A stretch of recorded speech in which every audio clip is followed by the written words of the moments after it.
ሰላም ጤና ይስጥልኝ እንደምን አላችሁ ሳምንታዊ የጤናው በቤቶ ሰዓቱን ጀምሮ ጠብቆ ጀምሯል እንዴት አላችሁ እንኳን ለ130ኛው የአድዋ ድል በዓል በሰላም አደረሳችሁ ማለት እንፈልጋለን እንግዲህ ዛሬ ጤናው በቤቶ በተለይ ከአፈጣጠር ችግር ጋር በተያያዘ ሰፋ ያሉ ውይይቶችን ወለናንተ እናደርሳለን እዚህ ስቱዲዮም እንግዶችን ጋብዣለሁ ከካቲትና ከቅዱስ ጳውሎስ ሆስፒታል ሁለት እንግዶችን ጋብዣለሁ እንግዶቼ እስኪ ራሳችሁን አስተዋውቁልኝና እንቀጥላለን ቅድሚያ ለሴት እንስት ይመስለኛል 5% አለ አይደል እሺ ዶክተር መቅደላዊት እሺ ዶክተር መቅደላዊት መስፍን እባላለሁ የካቲት 12 ሆስፒታል የህፃናት ቀዶ ህክምና ስፔሻሊቲ ረዳት ፕሮፌሰር ነኝ መልካም ዶክተር ሱራፌል እሺ እኔ ዶክተር ሱራፌል መኮንን እባላለሁ በቅዱስ ጳውሎስ ሆስፒታል ሚሌኒየም ሜዲካል ኮሌጅ የአንጎል ህብለሰረሰርና የነርቭ ቀዶ ጥገና ስፔሻሊስት ሐኪምና ረዳት ፕሮፌሰር በተለይም ደግሞ የህፃናት አንጎልና ህብለሰረሰር ቀዶ ጥገና ሰብ ስፔሻሊስት ሐኪም ነኝ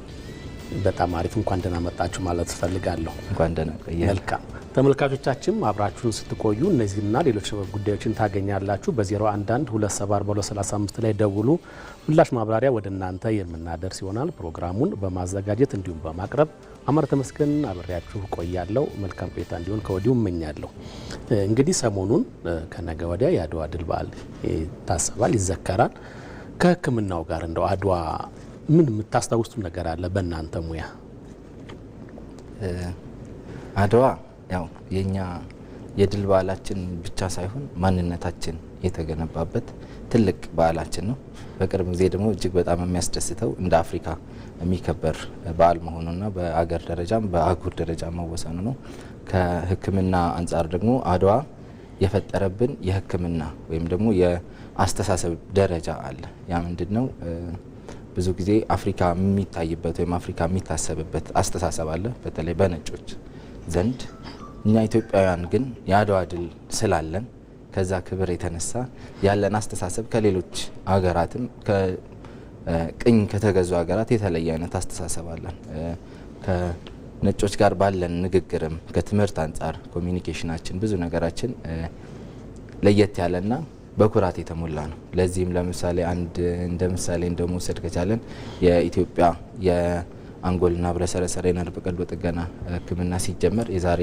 30 ምናምን አመት ያስጀመረው የመጀመሪያው ዶክተር ሐኪም ማከል አንዱ ዶክተር ታዲዮስ የሚባለው አገራችን ሲመጣ የዛኔ እንግሊዝ ነበር የነበረው ብዙ ነገሮች የሚማርኩ ናቸው ውጭ ሀገር ፈረንጅ ሀገር የሚባልበት ግን አገሬን ኩሩ ነኝ ብሎ አገሩን መጥቶ አስጀምሮ ነው ዛሬ ወደ 100 ምናምን የምንሆን ኒውሮሰርጅኖች የፈራ ነው ሶ ይሄም የአድዋ ትሩፋት ነው አድዋ በጣም በብዙ ነገር ነው አገራችንንም ህክምናችንንም አስተሳሰባችንንም የሰራው ማለት ነው ህክምናው ላይ ደግሞ በባህሪው በተለይ ከባለሙያዎች ጋር ያለው መስተጋብር በጣም ሰፊ ነው አብሮ የመስራት ነገር አለ ከትምህርቱ ባሻገር ስለዚህ ደግሞ ሙያው ሙቀቱም ከአውሮፓውያኖች ጋር ያለ በመሆኑ እዛ ላይ ያለው መስተጋብር ላይ እንደ ኢትዮጵያውያን እንዳልከው የሚኖረው የስነ ልቦና ድጋፍ ትልቅ ነው ብለን እናስባለን በጣም አሪፍ ከልብ አመሰግናለሁ ዶክተር መቅደላዊት ምጨምሪና አለ ያው አድዋ ኢትስ ላይክ የሆነ ፖይንት ላይ የተፈጠረ ማንነታችንን የገነባን ነገር ነው በህክምና ብቻ ሳይሆን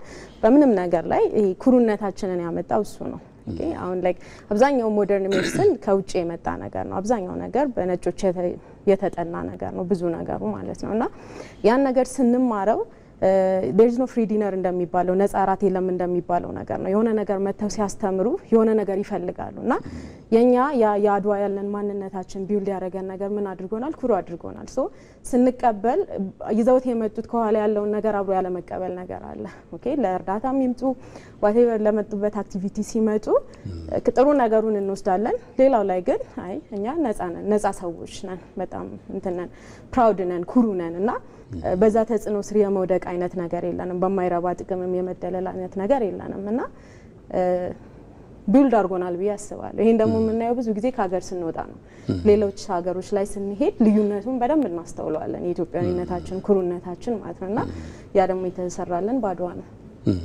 በጣም አሪፍ ባድዋ ጊዜ ህክምናው የነበረው የራሱ ሚና ነበረ በዛን ጊዜ በጦርነቱ ጊዜ ያኔ እንደተባለው በቂ ላይሆን ይችላል ግን ካድዋ ማግስት የህክምናው ዘርፍ ትኩረት እንዲያገኝ እንደ እድል ፈጥሯል ማለት ይቻላል አው ይቻላል ምን ያህል ግን የሰጠንን እድል ተጠቅመንበታል የሚለው እንደ ጥያቄ ቢሆንም ማለት ነው ያው በአድዋ ጊዜ የነበሩት ነገሮች አሁን እንዳለው በጣም ሞደርን ላይሆኑ ይችላሉ ግን በነበረው እርዳታ ሰጥተውበታል የነበረውን ህክምና ያለን በጣም ጥሩ የነበረ ባህል ህክምናዎች አሉንና ቻይና ውስጥ አሁን ሄደን እንዳየነው ከሆነ ባህል ህክምናቸውን በደንብ አሳድገውታልና አድዋ ያን እድል ሰጥቶን ነበር ምን ያህል አጠንክረናል ገና ነው ግን ብዙ የቤት ስራ አለን ከዚህ በኋላ የምንሰራውና ህክምና የራሳችን የሆነ ብዙ ለዓለም የምናስተዋውቀው ዓለምም ከኛ ወስዶ የተጠቀመበት እንዳለ ሆኖ እኛም ግን በደንብ የምንሰራበት በጣም ብዙ ነገር አለና እንደዛ ቢያስባለሁ ዶክተርም ጨምረናል አው አንድ ምንድነው ባድዋ ጊዜ ካየነው ችግር አንፃር ሆስፒታሎች እንደሚያስፈልጉ የታካሚዎች የቁስለኞች ማከሚያ ቦታዎች እንደሚያስፈልጉ እንደ ሀገር የተረዳንበት ነው በፊት የነበረው ህክምና እንዳሁኑ ዘመናዊ ሆስፒታል ተብሎ ወይም ስም ተሰይሞለት ሰዎች የሚታከሙባቸው ቦታዎች ብዙ አልነበሩንም እንደ ታሪክም ስናይ ከአድዋ በኋላ እነዚህ ነገሮች ያስፈልጉናል ተብሎ ቀጣይ በሚመጡ ነገስታት ብዙ ሆስፒታሎች ለምሳሌ ከጥቁር አንበሳ ሆስፒታል ጀምሮ ቅዱስ ጳውሎስ ሆስፒታል ሌሎችም ሆስፒታሎች ትልልቅ ሆስፒታሎች አሁን አለርት ሆስፒታል የምንለው በድሮ የልዕልት ዘነበ ወርቅ ሆስፒታል የነበረ ብዙ ሆስፒታሎች ያስፈልጉናል እንደ ሀገር ተብሎ አቅጣጫ የተያዘበት የተረዳንበትም ስለሆነ ያንንም ጠቅሞናል አድዋ በዛም መንገድ ማለት ነው ድሮ ለህክምናው በተለይ አድዋ ትልቅ ሚና አበርክቷል እንዳንድ ተርኒንግ ፖይንት ሆኗል ዛሬ እንግዲህ በሀገራችን በበርካታ ዘርፍ ኢትዮጵያውያን ባለሙያዎች እየፈሩ ይገኛሉ ከነዛ ውስጥ እናንተ ጥቂቶቹ ናችሁ ከልብ አመሰግናለሁ ወደ ዛሬው ጉዳያችን ስንመጣ እንግዲህ ዛሬ በጣም ማንሳት የፈለግነው በዚህ ሳምንት እየተከበረ ይገኛል የግንዛቤ ማስጨበጫ መድረኮች እየተካሄዱ ይገኛሉ በተለይ ከዚህ ከአፈጣጠር ችግሮች ጋር በተያያዘ እንዲሁም መፍትሄያቸው ምን ሊሆን ይችላል የሚለውን ለማንሳት ወደናል ብዙ እንግዲህ በተለያየ ምክንያት ህጻናት በአፈጣጠር ችግር ከተለመደው ውጭ ሊከሰት ይችላል ከነዛ ውስጥ በተለይ የተለመዱት እንደ የነርቭ ዘንግ ክፍተት የመሳሰሉት በርካቶች ናቸው እንደው ከአፈጣጠር ችግር ጋር እንደው የተወሰኑትን ብናነሳ ዶክተር መቅደላዊት ምናልባት ወደዛ ቀረብት ያለሽና እንደው ምን ችግሮች ሊኖሩ ይችላሉ በአፈጣጠርና ያን ማስቀደው በተለይ ወላጆች ከመከታተል አንፃር ትኩረት እንዲሰጡ ከመፈለግ አንፃር ስለሆነ የአፈጣጠር ችግሮች ወይም ደግሞ ኮንጀናይታል አኖማሊ ወይም በርዝ ዲፌክቶች እንላቸዋለን እና በጣም ብዙ ናቸው ማለት እንደው ከ2% እስከ 6% ድረስ ወይም ከ100 ልጅ 2 እስከ 6 የሚሆነው ልጅ ላይ የአፈጣጠር ችግር ሊኖር ይችላል በርዝ ዲፌክት ሊሆን ይችላል በዓለም አቀፍ ደረጃ ካለው ማለት ነው በሀገራችንም እስከ 2% ድረስ ይደርሳል ያሉት የጤና ጥበቃ ሪፖርቶች እንደሚያሳዩትና የአፈጣጠር ችግር ወይም በርዝ ዲፌክት የምንለው ብዙ አካል ላይ ያለን የሰውነት አካል ላይ በሙሉ ሊፈጠር ይችላል ስለዚህ እነዚህ ልጆች ሲወለዱ ይዘውት የሚፈጠሩት ችግር ነው ወይም ደግሞ ትክክል ያልሆነ የአፈጣጠር ሁኔታ ነው ማለት ነው ያ ደግሞ ምንን ያካትታል ለምሳሌ ቅድም እንዳልከው የነርቭ ዘንግ ችግሮች እንዳሉ ሆነው ሞር ዶክተር እዛ ላይ በደንብ እንትን ይልባቸዋል የልብ ችግር ላይ የሳምባ አፈጣጠር የጉሮሮ የአየር ቧንቧ የሆድ ግድግዳ ክፍተት አንዳንድ ህጻናት ሲወለዱ አንጀታቸው ውጭ ሆነው ሊወለዱ ይችላሉ ኩላሊት አፈጣጠር ኩላሊት የሌላቸው ልጆች ሊወለዱ ይችላሉ ወይ ደግሞ ኩላሊቱ የሽንት አፈሳሰሱ የማጣራት መጠኑ ጥሩ ባልሆነ መንገድ ሊሆን ይችላል አንዳንዴ ሰገራ መውጫ የሌላቸው ልጆች የሽንት መውጫ ቀዳዳቸው ያለ ቦታው የተፈጠረው ልጆች እንዲሁም ደግሞ አንዳንዴ ኢቭን ለካንሰር ሊያጋልጡ የሚችሉ እንደ ዘር ፍሬ አለመውረድ አይነት ችግሮችም አብሮ ሊፈጠሩ ይችላሉ ማለት ነው ከዛም በተጨማሪ ደግሞ ብዙ ጊዜ አሁን የከንፈር ስንጥቅ ወይም ደግሞ ክሌፍት ፓሌት የምንለው የእግር መጣመም ያፈጣጠር ተጣሞ መፈጠር እነዚህ ሁሉ ነገሮች ከበርዝ ዲፌክት ጋር ሊካተቱ ይችላሉ ማለት ነው እነዚህ ብዙ ጊዜ እንደው መቼ ነው የሚታወቁት በተለይ አንዲት እናት በእርግዝና ወቅት ክትል ማድረግ ያለባት እነዚህንም ችግሮች ለመለየት ያግዛት ይሆን ወይስ መቼ ነው የሚታወቁ እንደ በዋናነት ያው እንግዲህ መከላከል የሚለው ላይ በኋላ በደንብ እናወራለን ብዬ ስለማስብ መቼ ይታወቃል የሚለው ላይ ላተኩር የልጅ ያፈጣጠር ችግር አንድ እናት እርጉዝ በሆነችበት ጊዜ ላይ ማለት ነው ከ18 እስከ 22 ሳምንት ባለው ጊዜ አልትራሳውንድ እንድታስነሳ ይጠበቃል ወይም ደግሞ አናቶሚክ ስካን እንለዋለን ስለዚህ በዛ ጊዜ ላይ ያሉ የአካል ያፈጣጠር ችግሮች ካሉ ፒክ የመደረጋቸው ወይም ደግሞ በአልትራሳውንድ የመታየት እድል አላቸው ማለት ነው ስለዚህ ኦዲት ጊዜ ነው ያኔ በእርግዝና ጊዜ እርግዝናው ከ18 እስከ 22 ባለው ሳምንት ውስጥ ቢቼክ ቢደረግ እነዚህ ብዙ ነገሮችን ሊያሳዩን ይችላሉ ማለት ነው በጣም ጥሩ ዶክተር ሱራፊል ምናልባት ወደ ነርቭ ያው ሙያ ስለሆነ በተለይ በኢትዮጵያ እንደው በጣም ሰፋ ያለው የነርቭ ዘንግ ክፍተት ነውና እሱ እንደው ምን ያክል ነው በእኛ ሀገር ሁናቴ ጫናው ምንድን ነው? በተለይ ደግሞ ወላጆች እንዲህ አይነት ነገር ሲገጥማቸው እንደው ብዙ ጊዜ ወደ ሆስፒታል ይዘው ይመጣሉ።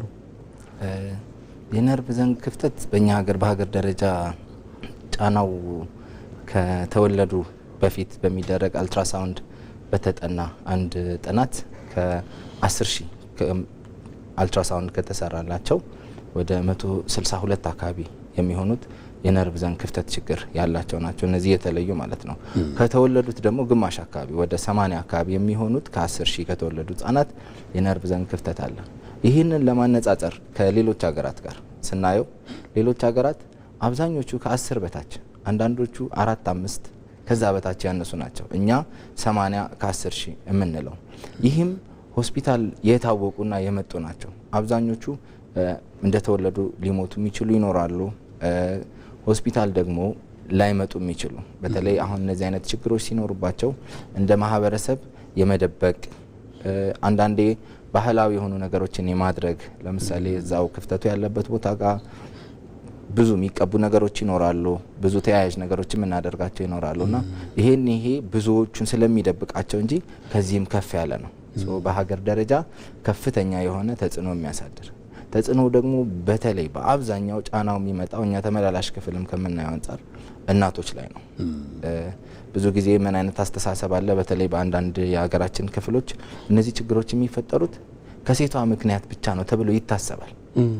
አንዳንዴ ሆስፒታል መጥተው ይሄ እንደተወለደ ሲያውቁ ሁላ ትተው የሚሄዱ ባሎቹ ላይ ያሉበት ሁኔታዎች አሉና እንደ ሀገር እንደ ማህበረሰብ ኢኮኖሚካሊ መጠቀም የምንችላቸውን ሰዎች እንዳንጠቀም የሚያደርግ ትልቅ የሆነ በርደን ነው በሀገር ደረጃ ማለት ነው።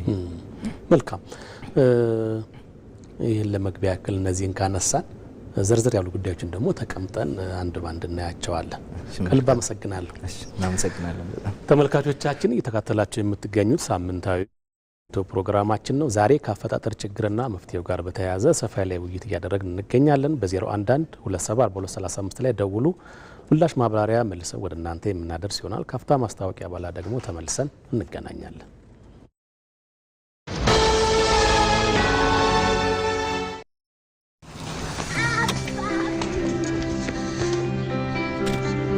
በብዙዎች መታመን ብቻ ሳይሆን ብዙዎች የሚተማመኑበት ሆኖ መዝለቅ የታላቅ ጥረት ወርቃማ ፍሬ ነው። ላለፉት 50 ዓመታት ለደህንነታችሁ አስተማማኝ ዋስትና እያቀረብን ከትውልድ ትውልድ ተሻግረናል። ለህልሞቻችሁ መከታ፣ ለቤተሰባችሁ ደህንነት አለኝታ፣ ለንግድ ለንብረታችሁ ብርቱ መተማመኛ እየሆንን የነገን ዋስትና ዛሬ ላይ እያጸናን በያላችሁበት ተደራሽ ሆነን ፈጣኑን የመድን አገልግሎት ማቅረባችንን ቀጥለናል። በልባችሁ ደህንነትን በፊታችሁ ላይ ፈገግታን እያደመቀን ላለፉት 50 ዓመታት ዘልቀናል። በካበተ ልምዳችን ላይ ብቃትን ጨምረን የመድን አገልግሎታችንን ከመጪው ዘመን ጋር አዘምነን በተሻለ አቅም ልናገለግላችሁ ተዘጋጅተናል። ስኬቶቻችንን እየዘከርን የወደፊቱን እንቀይሳለን። የነገን ዋስትና ዛሬ ላይ ያጸና አስተማማኝ አጋሩ የኢትዮጵያ መድን ድርጅት።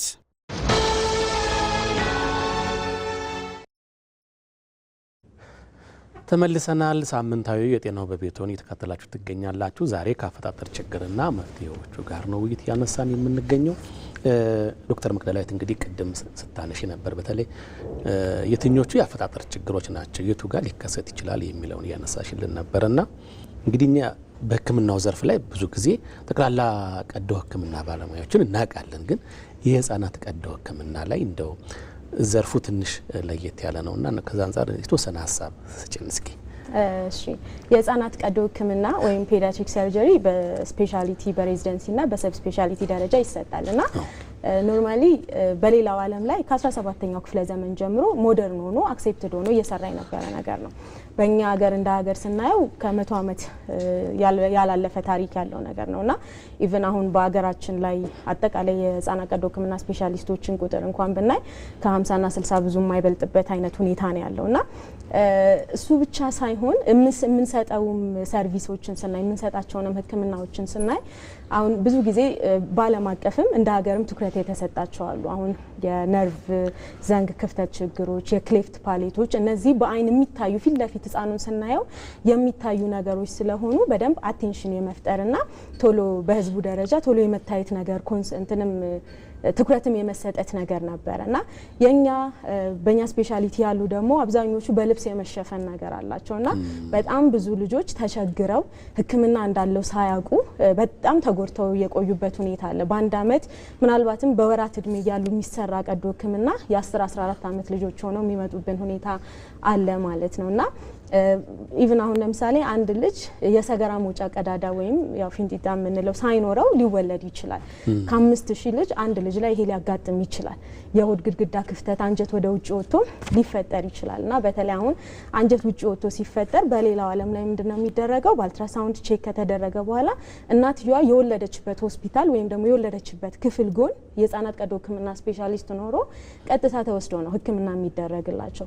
እኛ ጋር ሕክምና እንዳለ ስለማያውቁ እንትን ይላሉ። አንዳንዴ ኢቭን ለምሳሌ የሽንት መውጫ ቀዳዳና የዘር ፍሬ በትክክል ሳይፈጠር ይቀርና እንትን ሊሉ ይችላሉ። ወንድ ነው ሴት ነው የሚለው መለየት አቅቷቸው አንዳንዴ ሴት አድርገው አሳድገዋቸው በምርመራ ቼክ አድርገን የምናስተካክልባቸውም ሁኔታዎች አሉና በጣም ብዙ ሰርቪስ ማለት ኦልሞስት ከአንገት እስከ በታችኛው ክፍላችን ድረስ ያለው ሙሉ ሕክምና የሚሰጥበትና በጣም ብዙ ታካሚዎች ያሉበት በጣም ልናስፋፋውና ሕክምናውን ልንሰጥ የሚገባው ስፔሻሊቲ ነው ብዬ አስባለሁ። በጣም ጥሩ። የብዙ ወላጆችም ችግር ስለሆነ እንዲሁ የአፈጣጠር ችግር ከመቼው ሳምንት ጀምሮ ነው ብዙ ጊዜ የሚከሰተው? እንዳልሽኝ በአልትራሳውንድ የሚታየው ዘግየት ብሎ ነው ከ18ኛው በኋላ። ግን እንደው ከመቼ ጀምሮ ሊከሰት ይችላል? ግን የአፈጣጠር ችግር የሚለውን በዚሁ ብናነሳ የአፈጣጠር ችግሮች ያው አብዛኞቹ ኦርጋኖጀኔሲስ ወይም ደግሞ የአካላት አፈጣጠር ወይም ኦርጋን የምንላቸው ልክ እንደ ሳምባ፣ ጉበት፣ ልብ፣ ነርቭ የምንላቸው እንትኖች አሉ አይደል? እነዛ የሚሰሩባቸው ቦታዎች በጣም እርሊ ናቸው። ምናልባት እናትየዋ እርጉዝ መሆኗን ሳታቅ በፊት ሊሆን ይችላል እነዚህ ችግሮች ሊፈጠሩ የሚችሉት ማለት ነው። ምናልባት በጄኔቲክ ወይም ደግሞ ክሮሞዞማል የሆነ ምክንያቱም ሆኖት ሊሆን ይችላል፣ የዘረመል ችግር ማለት ነው። ሌላኛው ደግሞ ሪስክ ፋክተሮች አሉ እናትየዋ ካመጋገቧ፣ ከእድሜዋ፣ ከሰውነቷ አንጻር ያሉ ሆነው ስለዚህ በመጀመሪያው 4 ሳምንታት ውስጥ ችግሮቹ ሊጀምሩ ይችላሉ። ስለዚህ ከመጀመሪያው 4 ሳምንት ጀምሮ ምናልባት እናትየዋ የእንትኗ ፔሪዮዷ ከቆመ በ4 ሳምንት ውስጥ ላታውቀው ትችላለች እርጉዝ መሆኗን ኢቭን ማለት ነው። ግን እነዚህ ችግሮች ያኔ ሊጀምሩ ይችላሉ። ለዛ ነው ከሕክምናውና ቼክ ከመደረጉ በፊት ቀድመን መከላከሉ ላይ መስራት አለብን የሚለውን ነገር ትኩረት እየሰጠን እያስተማርን ያለ ነው ማለት ነው። ጥሩ፣ በጣም አመሰግናለሁ። እዚህ ውስጥ ግን የነርቭ ፓርት እሱ የት አካባቢ ነው? ቀደም ይላል ከሌሎቹ አንጻር ወይስ መሀል ላይ ነው የሚሆነው? እንደው የልብ አለ፣ ሌሎች የውስጥ አካላት አሉ። ግን የነርቭ ፓርት ደግሞ የት አካባቢ ይሆን? የሚቀድም ነገር አለው? የነርቭ አብዛኛውን ጊዜ የሚከሰተው በመጀመሪያው 4 ሳምንታት ወይም ደግሞ 1 ወር ውስጥ ነው አብዛኛው የሚባለው። ሌሎች ከዛ በኋላ የሚከሰቱ አይነቶች ሊኖሩ ይችላሉ። ምክንያቱ ምንድነው? የነርቭ የሚሰራበት አሁን እኛ የምናወራው የነርቭ ዘንግ ክፍተት የምንለው ዘንግ አለ። ያ ዘንግ ማለት ሴሎች አንዱ እየተካፈለ ልክ እንደ ሸንበቆ የሚሰራው አለ። ውስጡ ክፍት የሆነ ዳሩ ግን በሴሎች የተሰራ ማለት ነው። ያ ዘንግ 2 ክፍተቶች አሉት። ለምሳሌ አሁን እንደ ዋሽንት አድርገን ብንወስደው ዋሽንት የላኛው ክፍተትና የታችኛው ክፍተት አለው፣ 2 ጫፎች ማለት ነው። ስለዚህ እነዛ የላኛውና የታችኛው የነርቡ ዘንግ መዘጋት አለበት። የላኛው የሚዘጋው አብዛኛውን ጊዜ በተረገዘ በ23ኛው ቀን አካባቢ ነው። ሁለተኛው ደግሞ የሚዘጋው እስከ 27ኛው ቀን አካባቢ ነው። በዚህ ውስጥ ነው ችግሩ የሚፈጠረው። ያ ማለት 1 ወር ሳይሞላ ነው። ብዙ ጊዜ ደግሞ ቅድም ዶክተርም እንዳለችው የእርግዝና ምርመራው የምናደርገው የወር አበባ የቀጣይ ወር አበባ ሲቀር ነው አብዛኛው ጊዜ። ያ ማለት ደግሞ ወር ካለፈ በኋላ ነው ማለት ነው፣ ወሩ ተጠብቆ ስለሆነ። ስለዚህ አብዛኛው የሚከሰተው በዛች 1 ወር ጊዜ ውስጥ ስለሆነ ቀድመን መከላከሉን ቀድመን ማወቁ ላይ በደንብ አተኩረን የምንሰራው እሱ ነው። ግን ደግሞ ይሄ ከተደረገ በኋላ ወይም ደግሞ ይሄ ካወቅን በኋላ ከተፈጠረ በኋላ ቀድመን እስከ 3 ወር አካባቢ ባለው ትልልቅ የሆኑትን ማየት እንችላለን። አብዛኛውን ግን ቅድም ዶክተርም እንዳነሳቸው ከ18ኛ እስከ 22ኛ ሳምንት ያ ማለት በወር ብናደርገው ወደ 4-5 ወር አካባቢ ባለው በሚሰራው አናቶሚክ ስካን መለየት እንችላቸዋለን አብዛኞቹን የነርቭ ዘንግ ክፍተት ችግሮች። ከዛም ግን አልፈው የሚፈጠሩ ሊኖሩ ይችላሉ። አንዳንዴ አልትራሳውንድ ተነስቼ ነበር እንዴት አልታወቀም የሚባል አይነት አለ። ሶ አልትራሳውንድ ሁሉንም አይነቶች በጣም ብዙ አይነቶች ስላሉ ሁሉንም አይነቶች ላያሳየን ይችላል ማለት ነው።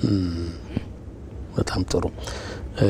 ስለዚህ የመጀመሪያው አንድ ወር በጣም ወሳኝ ነው ለአብዛኛው የአፈጣጠር ችግር ለመፈጠር። ስለዚህ አስቀድሞ እንደተባለው ወደ በኋላ እንመጣበታለን መከላከሉ ላይ ምን ሊሰራ እንደሚገባ እናነሳለን።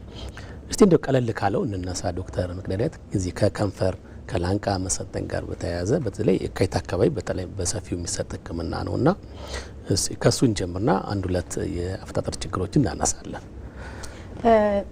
የላንቃ መሰንጠቅ ወይም ደግሞ የከንፈር መሰንጠቅ በጣም ብዙ ህጻናቶች ላይ የሚያጋጥም ነገር ነውና እንደ ሀገር ብቻ ሳይሆን እንደ ዓለም አቀፍ ራሱ ስማይል ትሬኒንግ ተብሎ ከኛ ሀገር ካሉ ከፕላስቲክ ሰርጅኖች ጋር በደንብ እየተሰራ ያለበት ሁኔታ ነው ያለው ስለ ላንቃ መሰንጠቅ ማለት ነውና እዛ ላይ የሚሰሩ እንትኖች ያው እንደተባለው በአልትራሳውንድ በዛ ጊዜ በሚሰሩ አልትራሳውንዶች ላይ ፒክ ሊደረግ ይችላል።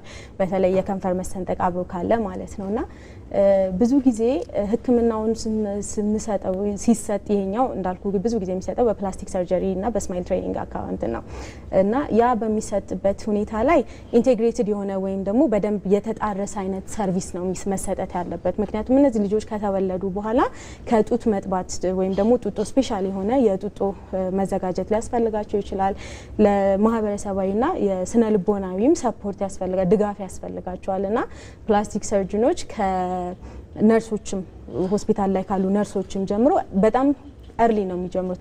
ልጆች ከተወለዱ ጊዜ ጀምሮ ቀጥታ ከነሱ ጋር እንዲገናኙ ቢደረግና ይህንን ሁሉ ሰፖርት ከተደረገ በኋላ ቀጣይ ባሉት ከ2 ወር እስከ 6 ወር ወይም ደግሞ እስከ 1 ዓመት ልጁ ተመሳሳይ ሌሎች ችግሮች አብሮት አለ ወይ፣ ሌላ ያፈጣጠር ችግር አለ ወይ፣ የጤንነቱ ሁኔታ እንዴት ነው፣ ኪሎ እንዴት ነው የሚባሉት ነገሮች በደንብ ከታዩ በኋላ እስከ 1 ዓመት ባለው ከ2 ወር እስከ 6 ወር አንዳንዴም እስከ 1 ዓመት ባለው እንትን ላይ ሰርቪሱ ይሰጣል፣ ህክምናው ይደረጋል ማለት ነው እና እውነትም ደግሞ ነገሩ ከተሰሩ በኋላ በጣም ትልቅ ለውጥ የሚያመጣ በእናቲቱም በቤተሰብም ህይወት ላይ በህፃኑም ህይወት ላይ በጣም ለውጥ የሚያመጣ ስራ የሚሰራበት ሁኔታ ነው ያለው ማለት ነው። ጥሩ። የነርቭ ዘንግ ክፍተት ቅድም ዶክተር ስታነሳ እንግዲህ በተለይ በእኛ ሀገር ሰፊ ከሚባሉ ችግሮች ውስጥ ነው።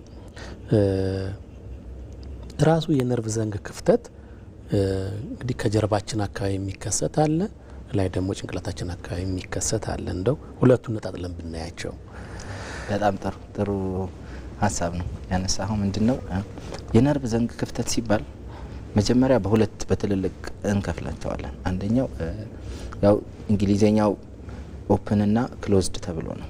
ምንድነው ክሎዝድ የሚባለው አይነት በቆዳ የተሸፈነ ከላይ በደንብ ምንም የምናየው ነገር የሌለው ክፍተቱ ችግሩ ያለው ከውስጥ ግን ማሳያ ምልክቶች ያሉት። ይሄ ክሎዝድ ሲሆን አንዳንዴ ለምሳሌ እዛው ቦታው አካባቢ ችምችም ያለ ጸጉር ማደግ ሊሆን ይችላል፣ ቦታው አከርካሪ መጣመም ሊሆን ይችላል፣ ትንንሽዬ ዲምፕል ወይም ትንንሽዬ ቀዳዳ ነገር ሊኖር ይችላል። እነዚህ ክሎዝድ የምንላቸው አይነት ናቸው። ኦፕን የሚባለው ሲሆን ደግሞ ጎልቶ በአይን ማየት የምንችለው ብዙ ጊዜ ታካሚዎችም እናቶችም አውቀው ሆስፒታል ሊጠይቁት ወይም ደግሞ ባለሙያም ቶሎ መለየት የሚችለው ኦፕን የሚባለው ነው። ኦፕን የሚባለው ደግሞ አይነት አለው። ምክንያቱም ቅድም እንዳነሳሁት ያ ዘንጉ ሁለት ጫፎች አሉት። የላኛው አካባቢ ጫፍ የሰውን አንጎል የሚሰራ ነው። የታችኛው ጫፍ ደግሞ የሰውን አከርካሪ እስከ ታችኛ ጭራ እስከምንለው ድረስ የሚሰራ ነው። ስለዚህ በላኛው አካባቢ ያለ በጭንቅላት አካባቢ ያለ የነርቭ ዘንግ ክፍተት ሲሆን ኢንሴፋሎሴል ይባላል። አከርካሪው ጋር ያለ ሲሆን ደግሞ እንደየ ሁኔታው ሜኒንጎሴል ወይም ደግሞ እዚህ ስዕል ላይ እንደምናየው ሜኒንጎማይሎሴል ይባላል። አንዳንዴ ግን የላኛው ሳይዘጋ ሲቀር ሙሉ ጭንቅላት ላይፈጠር ይችላል። እነዚህ አናያቸውም፣ እንደተወለዱ የሚሞቱ አይነቶች ናቸው። ይህንን አንዱ ቀድመን አልትራሳውንድ የምንለየው ይህንን ካወቅንና ሙሉ ጭንቅላት የተፈጠረ ካልሆነ ሕክምናውን እንሰጣለን። ያ ማለት በሐኪም አምኖበት ጽንሱ እንዲወርድ ሊደረግ ይችላል ቀድሞ ማለት ነው። ስለዚህ የነርቭ ዘንግ ክፍተቶችን በዚህ አድርገን ማየት እንችላለን። አሁንም በደንብ ማወቅ የሚገባን ኦፕን የሚባሉት እንዳለው ሆኖ ክሎዝድ የሚባሉት ደግሞ በቁጥር ይበዛሉ። ክሎዝድ ሲሆኑ ግን ምንድነው ምልክታቸው ወይም ደግሞ ምንድነው የሚኖራቸው ነገር የሚለው ስናይ ብዙ ጊዜ እግሮቻችን የሚቆጣጠሩት ነርቮቻችን የሚወጡት ከአከርካሪ ወጥተው ነው ወደ ታች የሚሄዱት። እዛ ጋር የአፈጣጠር ችግር ሲኖር ቀኝና ግራ እግር እኩል ባላንስድ ሆነው አያድጉም። አንደኛው ይሰልላል፣ አንደኛው ደግሞ ይወፈራል። ይሄ የሚታወቀው መቼ ነው? ልጆቹ መራመድ ሲጀምሩ አመት ሲያልፋቸው። የዛኔ እናቶች ምን ብለው ይመጣሉ? ልጄ ያነክሳል፣ ቀኝና ግራ እግሩ እኩል አይደለም። ይሄ ደግሞ ቀኝና ግራ እግሩ እኩል ስንረግጥ ነው አከርካሪያችን ባላንስድ የሚሆነው። የዛኔ ያም ተያይዞ ምን ይመጣል? የአከርካሪው መጣመም። እንደዚህ አይነት ችግሮች ይመጣሉ። በዛ ነው እነዛን ክሎዝድ የምንላቸውን የምናውቃቸው። ይሄ ከላይ የምናየው ሲሆን ከውስጥ ደግሞ ነርቮቹ አንድ ልጅ ሽንት እንዲሸና የሽንት ፊኛውን የሚቆጣጠር ወይም ደግሞ ሰገራ እንዲወጣ ያንን የሚቆጣጠሩ ነርቮች የሚወጡት እንግዲህ ከአከርካሪ ወጥተው ነው ወደዛ የሚሄዱት። ስለዚህ የሽንት ችግር ይኖርባቸዋል። አንዳንዴ ሽንት በራሳቸው በደንብ አመጠው ሿ ብሎ ሽንታቸው ላይ ወጣ ይችላል። ሽንት መቆጣጠር ላይችሉ ይችላሉ። ይሄ ይኖራል። ከ5 እስከ 15% በሚሆኑት ደግሞ የነርቭ ዘንግ ክፍተቱ ተያያዥ ከሆኑ ችግር አሁን ቅድም ዶክተር ካነሳቸው ጋር ለምሳሌ የላንቃ መሰንጠቅ ሊሆን ይችላል። የኩላሊት በትክክል አለመፈጠር ሊሆን ይችላል። ልብ ውስጥ ያለ ደግሞ የልብ ግድግዳዎች ውስጥ ያለ ክፍተት፣ እንደዛ የልብ ክፍተቶች ሊኖሩ ይችላሉ። ስለዚህ ከ5 እስከ 15% የሚሆኑት ጋር ደግሞ ተያይዞ ከሌሎች አይነት ችግሮች ጋር ሊከሰት የሚችል ነው ማለት ነው። ይህን የምናነሳው ምንድነው? በተለይ ወላጆች መሰል ምልክቶችን ሲያዩ በልጆቻቸው ላይ እንዲህ አይነት ነገር ሊኖር ስለሚችል በሚል አስበው ወደ ሆስፒታል እንዲመጡ ስለሚያግዝ ነው። በተለይ አንዳንድ ምልክቶችን በሰፊው ማንሳት የፈለግ ነው። እንግዲህ ዶክተር መቅደላዊት ቅድም ስናነሳ ቀለል ካለው ተነሳን እንጂ ሰውነታችን ውስጥ ብዙ የሰውነታችን ውስጥ ያሉ ኦርጋኖች አሉና የነዛ ችግር አሁን ብዙ ጊዜ ከኩላሊት ጋርም ሊሆን ይችላል፣ ከሌላም የሰውነት ውስጥ ኦርጋን ሊሆን ይችላል። ምልክቶቹ ልክ እንደ ነርቭ ዘንግ ክፍተት በጣም በጉልህ የሚታዩ አሉ። በምልክቶቹ እንደ ወላጆች ሊጠራጠሩ የሚችሉት የሚታይ ምልክት ነገር አለ። የህፃናት ቀዶ ሕክምና ላይ ያሉ አብዛኞቹ እንትኖች ያው በአይን የሚታዩም አሉ፣ በምርመራም ደግሞ እንትን የምንላቸው አሉና ለምሳሌ አሁን እንደመግለጽ ያለ ህጻናት እንደተወለዱ ቼክ መደረግ ወይም ደግሞ መመርመር ካለባቸው ቦታዎቻቸው አንጻር ዋና ዋናዎቹ ከሚባሉት መካከል ማለት ነው አንደኛ የሰገራ መውጫ ቀዳዳ አላቸው ወይ? የሰገራ መውጫ ቀዳዳ ብቻ ሳይሆን አንዳንዴ ቀዳዳ ራሱ ኖሮ ፊስቱላ ሊሆን ይችላል፣ ኖርማል ቀዳዳ ላይሆን ይችላል። አንዳንዴ የታችኛው አንጀት ያፈጣጠሩ ላይ በደንብ አለመጎልበት ይኖርና የሰገራ መውጫ ምንም ላይኖራቸው ይችላል። እንደዚህ አይነት ምልክቶች ሲኖሩ አንድ ህጻን ከተወለደ በኋላ በመጀመሪያው 24 ሰዓት ውስጥ ማለት ነው ኖርማል ከተወለዱ ህጻናቶች 90% የሚሆኑት በመጀመሪያው 24 ሰዓት ውስጥ ሰገራ እንዲያወጡ ይሄ ጥቁሩን ሜኮኒየም የምንለውን ሰገራ ወይም ካካ እንዲያወጡ እንጠብቃለን እና ከ24 ሰዓት በላይ ሳያወጡ ሲቀሩ ሆድ መንፋት ሲኖር እንዳልኩም ደግሞ የካካ መውጫ ቀዳዳው በትክክለኛ ቦታ ያልተፈጠረ ሲሆን እነኛ አንዶቹ ምልክቶች ናቸው። ሌላው ደግሞ ለምሳሌ የሽንት መሽኛ ቀዳዳ የምንለው አለ፣ በተለይ ደግሞ ወንዶች ላይ ማለት ነው እና የሽንት መሽኛ ቀዳዳቸው አንዳንዴ ወደ ታች ዝቅ ብሎ የመፈጠር ነገር አለና የዘር ፍሬ አብሮ ያለ መውረድ ማለት ነውና እነሱ በአይን የሚታዩ አይነት ምልክቶች ናቸው። ልጄ ወንድ ነው ሴት ነው የቱ ጋ ነው ቀዳዳው እንዴት ነው አፈጣጠሩ ብለው የሚመጡ አሉ። እኛም ደግሞ አሁን እያስተማርንም ስለሆነ ከተወለዱ በኋላ ቼክ ተደርገው የሚመጡ አሉ።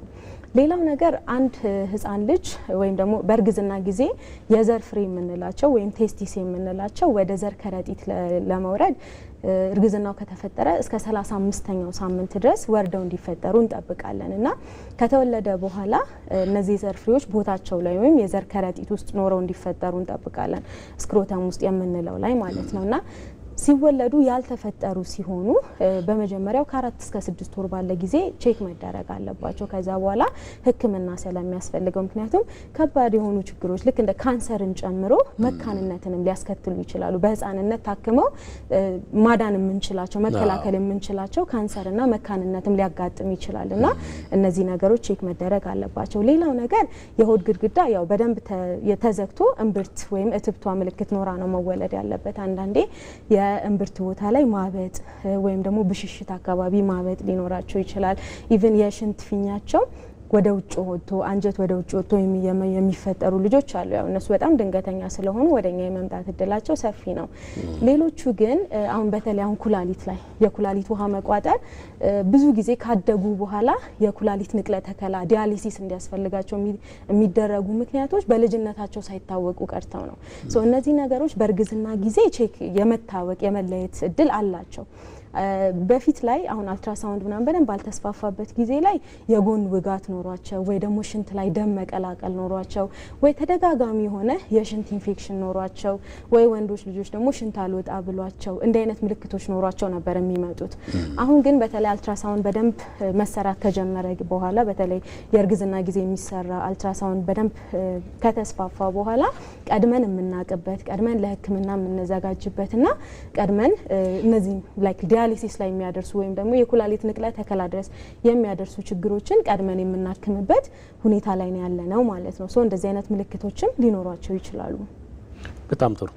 ዳይሬክተራችን አንድ ደዋይ መስመር አለ እያሉኝ ነው። እስኪ ወደ እሳቸው እንመለሳለን። ሄሎ፣ ጤና ይስጥልን። ሄሎ፣ ጤና ይስጥልን። ማንን በል ከየት ነው?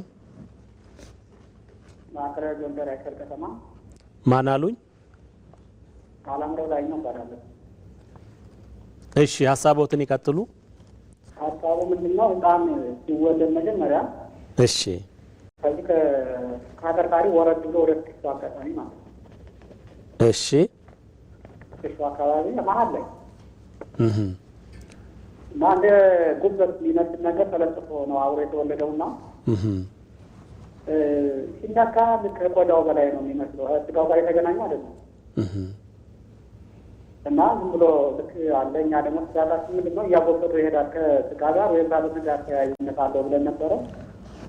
ሲመረመር ምንም ችግር የለውም ይቆይና ልጅ እያደገ ሲሄድ ይለያል ተብሎ ነው እስካሁን ብሎ እና ወደ 3 ዓመት ምናምን መሰለኝ የሆነው እንግዲህ ሲመጣ።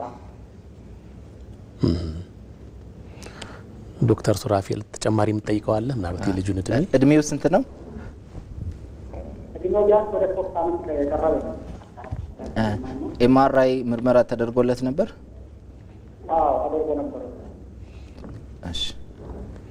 እሺ፣ እናመሰግናለን። ተመልካቻችን ማብራሪያ እናደርሳለን። መልካም፣ ወደ እንግዳችን ጥያቄ እንመጣለን። ግን ዶክተር ጋር ያልጨረስኩት አለኝ። በተለይ እንግዲህ ምርመራ በጣም ወሳኝ ነው። በእርግዝና ጊዜ የሚደረግ ክትትል በጣም አስፈላጊ ነው። ቀድሞ ከሚደረግ ጥንቃቄ ቀጥሎ ውስጥ ግን የሚደረግበት ሕክምና አማራጭ አለ ቢታወቅ አሉ። ገና ናቸው አይደለም? በእኛ ሀገር ደረጃ በዓለም ደረጃ ራሱ ገና ናቸው። ላይክ ፌታል ሰርጀሪ ይባላል። እናቲቷ ሆድ ውስጥ እያለ ህፃኑ ሰርጀሪ የሚደረግበት ሁኔታ አለ እና ያው ልጁ ከእትብቱ ከእናትየዋ ጋር ኦክሲጅንም የደም ዝውውርም ከዛ እየወሰደ በዛ በኩል በኢንዶስኮፒም ኦፕንም በሆነ መልኩ ፌታል ሰርጀሪዎች አሉ። በጣም ከባድ ናቸው፣ አደጋም አላቸው። የመውረድ እድል አደጋም እንዳላቸው ሆነው የተጀመሩ ነገሮች አሉ። በእኛ ሀገር ሰርጀሪውን ገና አልጀመርነውም። ፌታል ሰርጀሪ ገና ነው።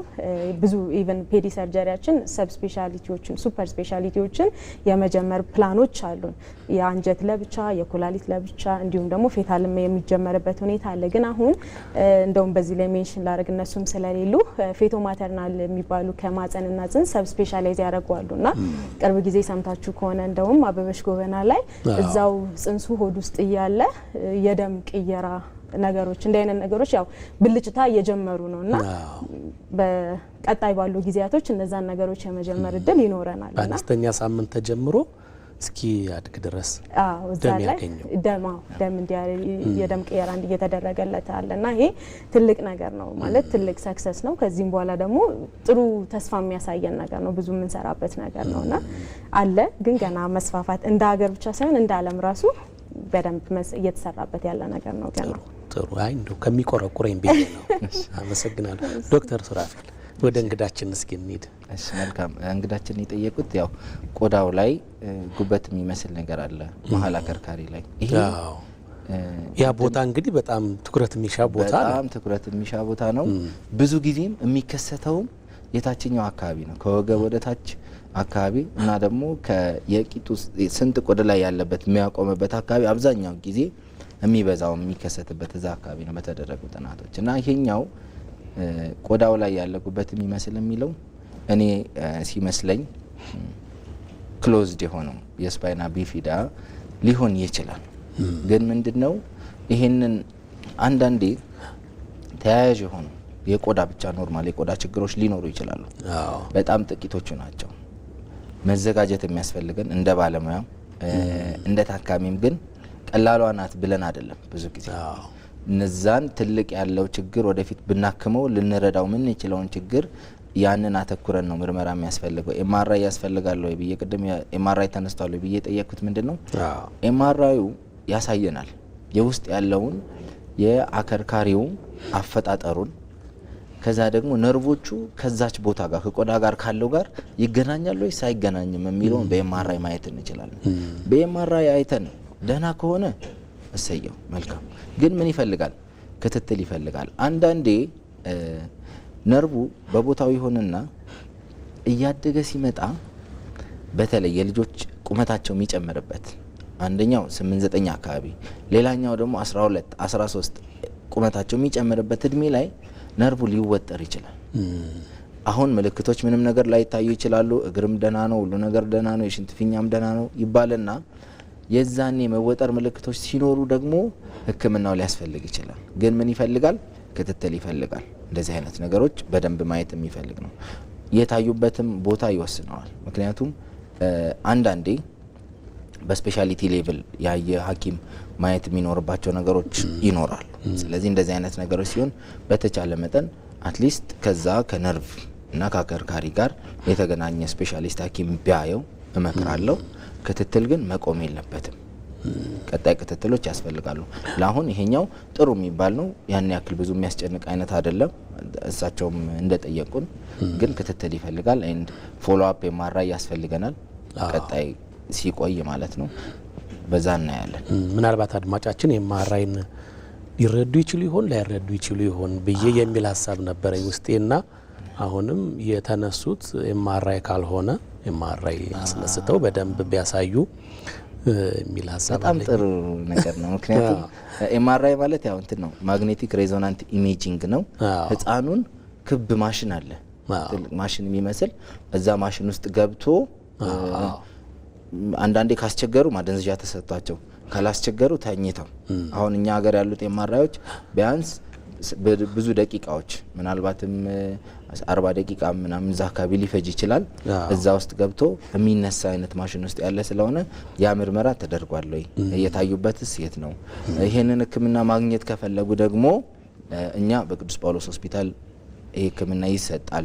በሌሎች ሆስፒታሎችም የግድ ደግሞ አዲስ አበባ መምጣት አይጠበቅባቸውም። ክፍለ ሀገር ሲሆን ጎንደር፣ ሐዋሳ፣ አርባ ምንጭና እዛው አካባቢ ያሉ ስፔሻሊቲ ጅማም እንደዚህ አይነት ሕክምናዎች ስለሚሰጡ እዛ ሄደው ሐኪሞቹ ጋር መታየቱ በጣም መልካም ነገር። እናመሰግናለሁ። አሪፍ መልካም። እንግዲህ ባነሳሳናቸው ጉዳዮች በተለይ ምልክቶቹን ለማየት ሞክረናል፣ ኤሪያዎቹን ለመዳሰስ ሞክረናል። ግን እንደ አጠቃላይ የአፈጣጠር ችግሮች ምንድነው የሚያጋልጣቸው? እንግዲህ አብዛኛው ማህበረሰብ እንዶ ከፈጣሪ ቁጣም ጭምር ጋር አገናኝቶ ነው የሚያየው። ማህበረሰቡም ለዛ ነው የማያወጣው ወደ ሕክምና የሚያዘገየውም ጭምርና እንዶ በዋናነት የሚያጋልጡትና በተለይ እንደው መከላከል የምንችላቸው ካሉ እዛ አካባቢ ብታነሽልን ዶክተር። እሺ መከላከል ያው በጣም መሰራት ያለበት ነገር ነው። ያው የአፈጣጠር ችግሮችን ስናያቸው የተለያየ ነው ምክንያታቸው። ለምሳሌ ከዘረመል ጋር ክሮሞዞማል ወይም ደግሞ ጄኔቲክ የሆነ ምክንያት ያለው አለ ምንም ኮንትሮል ላናረገው የምንችል ማለት ነው። ከእናቲቷ ያመጋገብ ሁኔታ ጋርም ደግሞ ሊሆን ይችላል። ለምሳሌ የፎሊክ አሲድ እጥረት ያለበት ወይም ደግሞ የንጥረ ነገሮች እጥረት ያለባት እናት ስትሆን ማለት ነው። ከዛም በተጨማሪ ፎሊክ አሲድን ያው በየጊዜው ነው የምናነሳው አደራ በደንብ አንሽል ዶክተርም ያነሳል። ፎሊክ አሲድ አንዲት እናት እንትን ማለት አይደለም ይሄ ካረገዘች በኋላ አይደለም ማርገዝን ስታስብ ቢያንስ ከ3 ወራት በፊት ፎሊክ አሲድ መውሰድ አለባት በጣም ብዙ ነገሮችን የመከላከል እንትን ስላለውና አብዛኛው ያፈጣጠር ችግር ላይ በትልቁም ሆነ በትንሹ ስሙ የሚጠራ ችግር ነው። ፎሊክ አሲድ በጣም በቀላሉ ሊታከም የሚችል ግን ደግሞ ብዙ እናቶች ከእውቀትም ማነስ ሊሆን ይችላል ከችግርም ካለው መስፋፋት ነገር ሊሆን ይችላል ባለመውሰዳቸው ምክንያት እንዳልነው ደግሞ ቅድም ስናወራ አብዛኞቹ ችግሮች በመጀመሪያ 4 ሳምንት ውስጥ ነው የሚፈጠሩት። ስለዚህ ከእርግዝና በኋላ እርግዝናዋ ከታወቀ በኋላ አይደለም ፎሊክ አሲድን መውሰድ ያለባት ማርገዝን ስታስብ ወይም ደግሞ የማርገዝ እድል ሲኖራት ቢያንስ ከ3 ወር በፊት ፎሊክ አሲድ እንድትወስድ መደረግ አለበት። አሁን በጤና ጥበቃም ጋር ባሉት እነኚህ ጋይድላይን ለማዘጋጀት ባለን ፕላኖች ላይ እንደውም ከጨው ጋር ፎርቲፋይድ ለማለት አዮዲን ጨው ላይ እንደሚደረገው ፎሊክ አሲድንም ኢንክሉድ እያደረጉ ሴቶች በደንብ እንዲወስዱ እንዲስፋፋ የመደረግን ፕላኖች አሉና ይሄ በጣም በጣም አስፈላጊ ነገር ነው።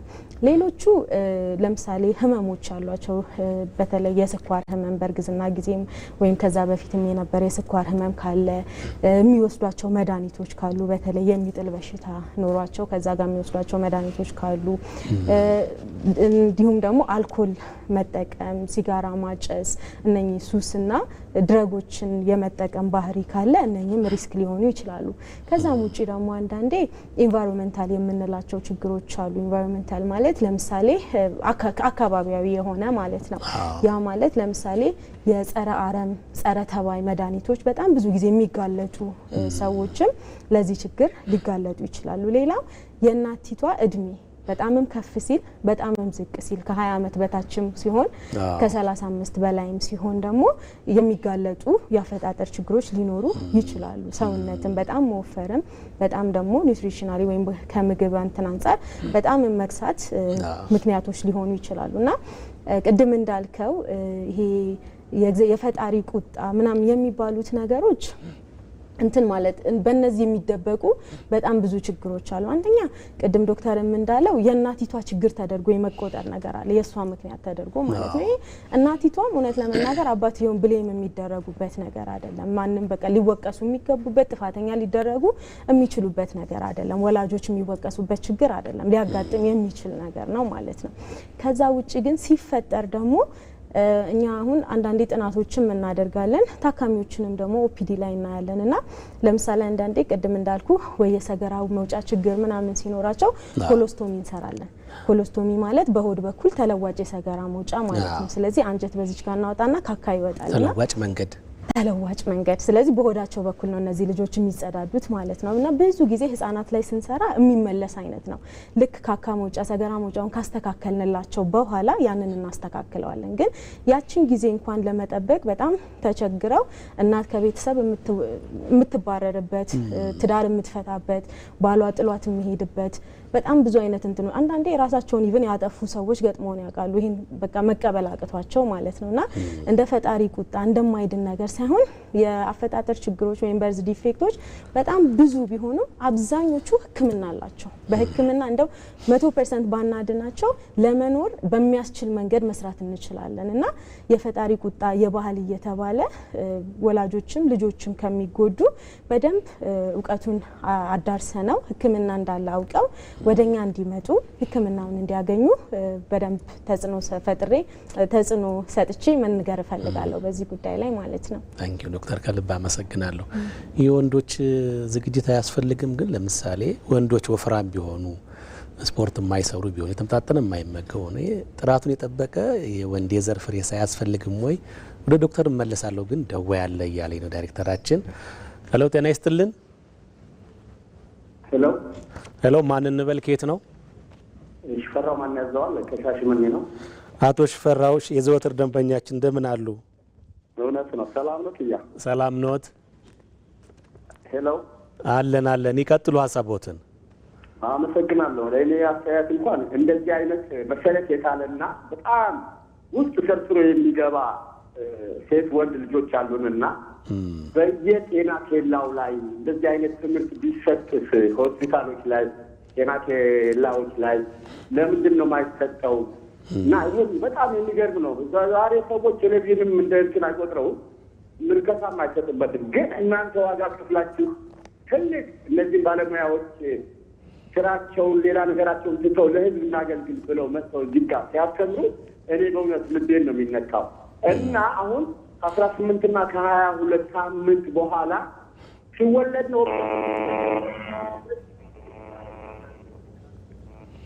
ያው በርግጥ ተደረባል። እሺ እሺ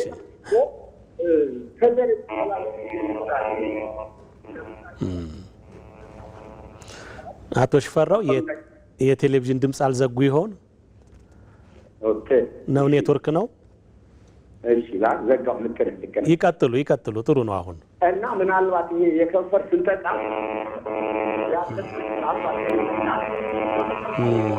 ድምፁ እያስቸገረን ነው። አቶ ሽፈራው ከልብ እናመሰግናለን። አቶ ሽፈራው የዘወትር ደንበኛችን ናቸው። ብዙ ጊዜ ከሻሸመኔ ደውሉልናል። የጤናው በቤቶ አምባሳደር ናቸው ብንል ማጋነን አይሆንም። ተመልካቾቻችን እየተከታተላችሁ የምትገኙት ሳምንታዊ የጤናው በቤቶ ነው። ዛሬ ከአፈጣጠር ችግርና መፍትሄው ጋር በተያያዘ ሳምንቱ ጊዜው ስለሆነ ከእሱ ጋር እያነሳን ነው የምንገኘው። ካፍታ ማስታወቂያ በኋላ ደግሞ ተመልሰን እንገናኛለን።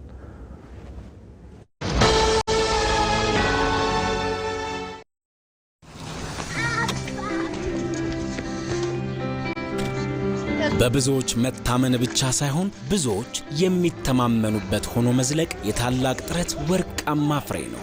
ላለፉት 50 ዓመታት ለደህንነታችሁ አስተማማኝ ዋስትና እያቀረብን ከትውልድ ትውልድ ተሻግረናል።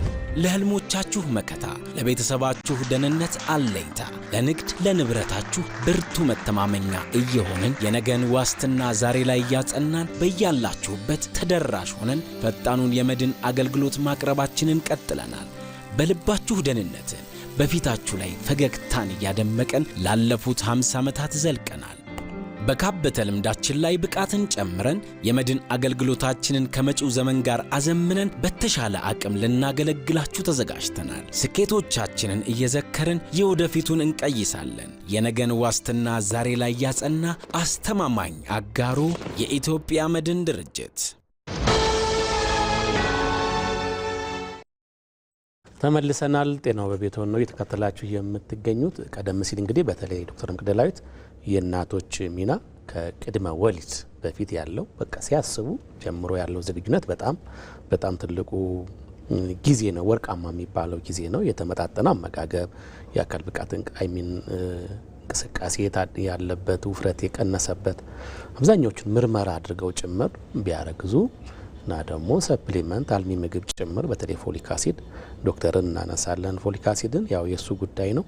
እነዚህ በጣም አስፈላጊዎች ናቸው። እነዚህን መከላከል እንችላለን። መከላከል የማንችላቸው በጣም ጥቂቶች ነበሩ። የሚያስቆጭ ነው። እናመሰግናለን። እንደው ከሴቶች በተጨማሪ ወንዶች ግን እንደው ሚና የላቸውም ወይ? ወንዶች እንደ ልብ ይወፍሩ ችግር የለውም? ሚና አላቸው። ምክንያቱም ልጅ የሚፈጠረው ከወንድ ዘር ከሴት ዘር ነው። የወንድ ዘር ደግሞ የራሱ የሚያስፈልጉት ኳሊቲዎች አሉት። አንደኛው ገና ከመጸነስ ጀምሮ ለመጸነስ የሚያስፈልገው የወንድ ሴል ካውንት አለ። ያ ሴል ካውንት ቁጥሩ ማለት ነው። ስለዚህ ለምሳሌ በአንድ ግንኙነት ወቅት በሚወጣው ዘር ፍሬ ውስጥ ምን ያክል ሴሎች አሉት የሚለው፣ ሴሎቹ ደግሞ ምን ያክል ጤናማ ናቸው። አንድ ለምሳሌ ስፐርም ሴል ጭንቅላት አለው፣ አንገት አለው፣ ጭራ አለው። ስለዚህ ጭራው ምን አይነት ነው? ጭንቅላቱስ እንዴት ነው? መዋኘት ይችላል ወይ? ስፐርም ሴሉ ደግሞ ከወጣ በኋላም ሲሄድ ምክንያቱም ወደ እንቁላሉ በሚሄድበት ጉዞ የሚያስፈልጉት ደግሞ ተሸክሞ አብሮት የሚያስፈልገው ጓዝ አለ ይዞት የሚሄደው። ስለዚህ የነዛ ነገሮች የብዙ ነገሮች ድምር ውጤት ነው ሴሎቹ የሚፈጠሩት። ከተፈጠሩም በኋላ ደግሞ በወንድ በኩል የሚመጣ የዘረመል ችግሮች ሊኖሩ ይችላሉ። ለምሳሌ ከፍሬዎቹ ወይም እንቁላልና ስፐርም ሴሉ ከተገናኙ በኋላ የሰው የውስጥ የዘረመል ቁጥሮች አሉ። አሁን የክሮሞዞም 23 223 ወይም 46 ተብሎ ያለው አለ ኤክስ እና ዋይ። አንዱ 13ኛው የክሮሞዞም ፓታው ሲንድሮም ይባላል። 13ኛው ክሮሞዞም 2 መሆን ሲገባው 3 ሲሆን የነርቭ ዘንግ ክፍተት የእጅ ጣት ቁጥራቸው ለምሳሌ 6 5 ያለው 6 መሆን የላንቃ መሰንጠቅ ተያያዝ ችግሮች።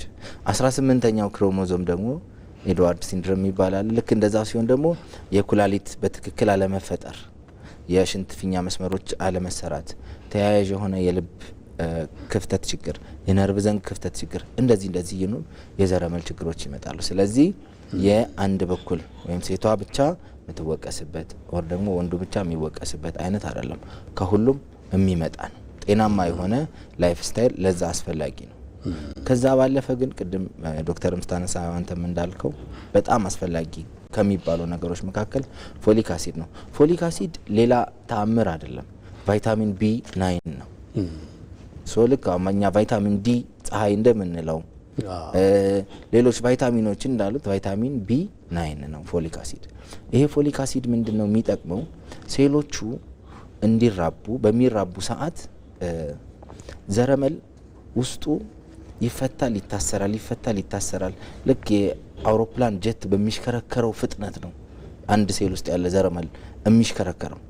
ያንን በትክክለኛው መስመር እንዲገጠም ልክ አሁን 2 ገመዶች ቢኖሩ አንድ ሰው በዛ በኩል እየፈታው አንደኛው እያሰረው ቢሆን በትክክለኛው እንዲሰራ ከሚያደርጉ መካከል አንዱ ፎሊክ አሲድ ነው። ፎሊክ አሲድ በተፈጥሮ መገኘት የሚችል ነው። ምንድነው? ከግሪን ቬጂቴብልስ ለምሳሌ ከጎመን፣ አበባ ጎመን ይሁን ሌላ ማንኛውም አይነት ጎመን፣ ከፍራፍሬዎች አቮካዶ፣ ሌሎች አይነት ፍራፍሬዎችም እንዲሁም ከቅባት እህሎች መገኘት የሚችል ከጉበት በተለይ ደግሞ ከስጋ መገኘት የሚችል ነው እና በጣም አስፈላጊ የሆነ ነገር ስለሆነ እነዚህ ነገሮች ካሉ ለአንዲት ሴት ደግሞ አስፈላጊ የሆነ በቀን አለ። አሁን በእድሜ ለምሳሌ ከፍለን ብናይ ከ1 እስከ 3 ዓመት ላሉ ህጻናት 150 ማይክሮግራም አካባቢ ነው። እድሜያቸው ደግሞ 8 9 አካባቢ ሲሆን 250 ማይክሮግራም። አንዲት ሴት ግን መውለድ የደረሰች እድሜ ከ15 በላይ ሲሆን በቀን ውስጥ 400 ማይክሮግራም የሚያክል ፎሊክ አሲድ ያስፈልጋታል። በቅርብ ጊዜ በእኛ ሀገር በህብረተሰብ ጤና ኢንስቲትዩት በተደረገ ጥናት ወደ 60% የሚሆኑ ለመውለድ የደረሱ ሴቶች የፎሊክ አሲድ እጥረት ያለባቸው ናቸው። ይሄ ማለት እንደ ሀገር በጣም ትልቅ ሜጀር ኢሹ ነው። ምክንያቱም ውጤቱን ዛሬ ላይ አይደለም የምናየው። አምራች የሆኑ ዜጎችን አምራች የሆኑ ብዙ ነገር ለሀገሪቱን ማድረግ የሚችሉ ወደፊት የምናየው ስለሆነ ነው ዛሬ ላይ ኢምፓክቱን እዚህ ፊት ለፊት ልናይ ያልቻል ነው። ሌላኛው አንድ ተጨማሪ ነገር በእርግዝና ወቅት ያለ የሴት ልጅ ሙቀት፣ አሁን ሳውና፣ ባዝ፣ እነዚህ ሙቀት የሚሰጡ ነገሮች ስቲም የተለመዱ ነገሮች ናቸው። ስለዚህ ሙቀት በሚጨምር ሰዓት ከተፈለገው በላይ ወይም የሰውነት ሙቀቷ ከፍ በሚል ሰዓት በእርግዝና ወቅት እነዚህ ተያያዥ የሆኑ የአፈጣጠር ችግሮችን የነርቭ ዘንግ ክፍተትን ጨምሮ ሌሎች ተያያዥ ችግሮችን የማምጣት እድል አለው ማለት ነው። ያንን ቅድም እንዳልነው ማወቅ የምንችለው መቼ ነው? ቀድሞ ነው ማወቅ የሚገባል። ማግኘት እንችላለን፣ ብናገኝም ደግሞ እንሰጣለን ማለት ነው። ሌላኛው አንድ ዋና ማንሳት የምፈልገው አንዲት ሴት ለምሳሌ በፊት የነርቭ ዘንግ ክፍተት ወይም ሌላ አይነት ችግር ያለባት ከሆነ ለቀጣይ እርግዝና ሐኪም አማክራ ነው መሆን ያለበት። የሚሰጠው ዶዝ ቅድም አሁን 400 ማይክሮግራም ያልኩት በ10 እጥፍ ይሆንና 4000 ማይክሮግራም ነው መሰጠት ያለበት። የሚሰጠው መቼ ነው? እርግዝናው ከመፈጠሩ ከ3 ወር በፊት ቀድሞ፣ ከእርግዝናውም በኋላ ከፍ ባለው ዶዝ እስከ 12 ሳምንት ያ ማለት 3 ወር አካባቢ እንደገና መውሰድ ይኖርባታል ማለት ነው። ስለዚህ ይሄ እንደ ሀገርም ትልቅ የሆነ ሜጀር ኢሹ ነው። ሰዎችም በዚህ መንገድ ይሄንን ቢረዱት ብዬ ስለማስብ ነው። በዚሁ አጋጣሚ የፎሊክ አሲድ ቆይታው ረዘም ያለ ነው ፋታ የሚሰጥ ነው ወይስ እንደው አጭር ጊዜ ቆይታ ያለው ነው? ሰውነታችን ውስጥ ስቶር አለን፣ ሪዘርቭ አለን። ብዙ ጊዜ ከሳምንታት ኢቭን እስከ 6 ወር ያክል ሪዘርቭ ይኖረናል። ግን ምንድነው ብዙ አመጋገባችን ፕላንድ ስለማይሆን አንዳንድ ደግሞ ለዛ የሚያጋልጡ ሁኔታዎች ይኖራሉ። ለምሳሌ ፎሊክ አሲድ ከጎመኑም ከበላን በኋላ ወደ ሰውነታችን የሚገባው በአንጀት የላኛው ክፍል ዶድነም የሚባልበት እዛ አካባቢ ነው ወደ ሰውነት የሚገባው። የዛ አካባቢ ችግር ካለ ተጨማሪ ደግሞ ሴሎች ቶሎ ቶሎ አሁን ወባ ለምሳሌ ያለበት አካባቢ ሲሆን ሴሎች ቶሎ ቶሎ ሲሞቱ አዲስ ሴል ለመስራት ፎሊክ አሲድ ያስፈልጋል። እንደዚህ ያለ ኮንሳምፕሽን የሚጨምሩ ነገሮች ሲኖሩ ሪዘርቭ እየቀነሰ ይመጣል ማለት ነው። ስለዚህ የሚቆይበት ጊዜ ረጅምም ቢሆን ግን ኮንሳምፕሽናችን የሚጨምር ከሆነ ስቲል ሌላኛው ደግሞ ከመግባትም ገና ከመግባቱ ከተበላውም ካልገባ እጥረት ይኖራል ማለት ነው። አቬሌቢሊቲውን በየጊዜው ማሳደግ አለብን፣ ቼክ ማድረግ አለብን የሚል ነው። ጥሩ እያጠቃልልን ነው። አድማጫችን ከሻሸመኔም ደውለው ነበር። እንዲህ አይነት ችግሮች እያሉ በጣም ትልቅ ነገር እያለ ግን ህብረተሰቡ ግንዛቤው ገና ነው እና ከማስተማር አንጻር እንደው ምን እየተሰራ ነው የሚል ነገር አንስተው ነበር። ዶክተር መቅደላዊት ወጥታችሁ ታስተምራላችሁ? ለምሳሌ አሁን የካቲት እንደ አበበች ጉበና አይነት እንትን አለው፣ ሌሎችም ይኖራሉ ጤና ጣቢያ። በዛ ረገድ ትምህርቱ ይሰጣል ወይስ እንደው ምን መደረግ አለበት ከማስተማር አንጻር? ያ ትምህርቱን በሁለት መልኩ ነው ምን እየሰጠን ያለ ነው። አንደኛ ያው ሕክምና አድቫንስ ሲያደርግ በደንብ ከፍ እያለ ሲመጣ ስፔሻሊቲዎች ሰብ ስፔሻሊቲዎች ሲጀምሩ እዛ ደረጃ ላይ የደረሱ እንትኖች ወደ ታችም ወርደው እንደተባለው የመጀመሪያ እርዳታ የሚሰጡ ቦታዎች ላይ ጤና በየቤት ለቤት እየሰጡ የሚሄዱ ባለሙያዎችንም ትሬን እያደረግን ያለንበት ሁኔታ አለ። ለማህበረሰቡ ብቻ ሳይሆን ማለት ነው።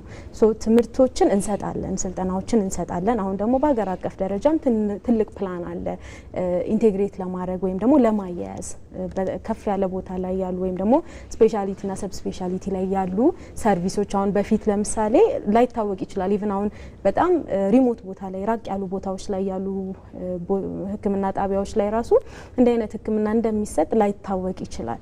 ስለዚህ ያንን ራሱ ለማሰልጠን ሕክምናዎች እንዳሉ ለመንገር እና ሕክምና ተቋማትን ለማያያዝና ታካሚዎች ቶሎ ወደ ባለሙያ ወደ ትክክለኛ ባለሙያ የሚደርሱበት ሁኔታ እየተፈጠረ ነው ያለው። ለማህበረሰቡም እንደዛው እያደረግን ያለው ነው። በተለያየ መንገድ እያስተማርን ያለ ነው። እንደው በግልም ቢሆን ደግሞ በተለያዩ ሶሻል ሚዲያዎችም ላይ ትምህርታዊ ነገሮች እየሰጠን ያለ ነው። ግን ያለው ነገር ምንድነው ኤጁኬሽናል ነገር ሲሆን ጤና ነገሮች ሲሆኑ የሚመለከተውም ሰው የሚረዳውም ሰው ጥቂት ሰው ነው፣ ብዙ ሰው አያየውም እና አሁን ስለ ፎሊክ አሲድ ስለ ነርቭ ዘንግ እነ ዶክተርም ሌሎችም የኒውሮ ሰርጀሪ ባለሙያዎች እነዚህ አይነት ፕሮግራሞችን ያዘጋጃሉ። ለህፃናት ቀዶ ሕክምና እኛ እናዘጋጃለን እና ብዙ ጆሮ ያለ ማግኘት ያለ መተላለፍና ቪው ያለ ማየት ነገሮች ናቸው እንጂ እንደ አይነት ትምህርቶችን እየሰጠን ያለ ነው። በማህበራዊ ሚዲያ ትኩረት አላገኘንም ነው እንደዛ ነው እንትኑ እንጂ አለ በደንብ እየተሰጠ ያለበት ሁኔታ በቂ ነው አይደለም። በደንብ ገና ይቀጥላል። ገና ማስተማር አለብን አይደለም ስለ ሕክምናው። እነዚህ ሕክምናዎች የህፃናት ቀዶ ሕክምና ስፔሻሊቲ አሁን በየክልሉ ለማስጀመር እየሞከርን ያለ ነው። ምክንያቱም ሁሉም ወደ አዲስ አበባ ነበር የሚመጣው። አሁን ጥቁር አንበሳ አዲስ አበባ ውስጥ ጥቁር አንበሳ፣ ጳውሎስ፣ የካቲት፣ ጴጥሮስ የተለያዩ ቦታዎች ላይ ጀምረናል እና ክፍለ ሀገሮችም ላይ የጀመርን አሁን ኢቭን ክፍለ ሀገር ላይ ያስጀምረን እንኳን ቦታቸው ላይ ክልላቸው ላይ እንዳለ የማያውቁ በጣም ብዙ ሰዎች አሉና ከዛ ኢቭን ደውለው እንምጣ የሚሉን አሉና እንደ አይነት ቦታ እንደ አይነት ሐኪም አለ እያል እሱን ራሱ ገና እያስተማርን ያለ ነውና እየጀመርን ነው። ሰፖርትም ይፈልጋል ከእናንተም በተለይ የሚዲያ ባለሙያዎች ጤና ላይ ያለውን ነገር ጥሩ እየተሰራ ነው፣ ግን በደንብ ከእናንተ ጋር በመተባበር ብዙ ነገር ማስተማር እንችላለን ብዬ አምናለሁ። አመሰግናለሁ ዶክተር መቅደላዊት። ዶክተር ሱራፌል አንተም እስኪ የማጠቃለያ ሀሳብ በተለይ ከማስተማር ከማስገንዘብ አንጻር እንደው ከማን ምን ይጠበቃል? ቲክቶክ አለህ?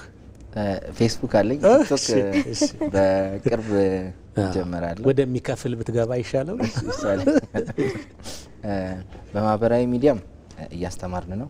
ከዛ ባለፈ ግን አሁን ኤንጂኦ አንድ አለ አሊያንስ ፎር በርዝ ዲፌክት የሚባል ከነሱም ጋር እየሰራን ነው። ምንድነው በየክልሉ መንግስታዊ ያልሆነ ተቋም ነው። በየክልሉ ሰዎችን ማሰልጠን እና ማስተማር፣ መረጃውን መስጠት።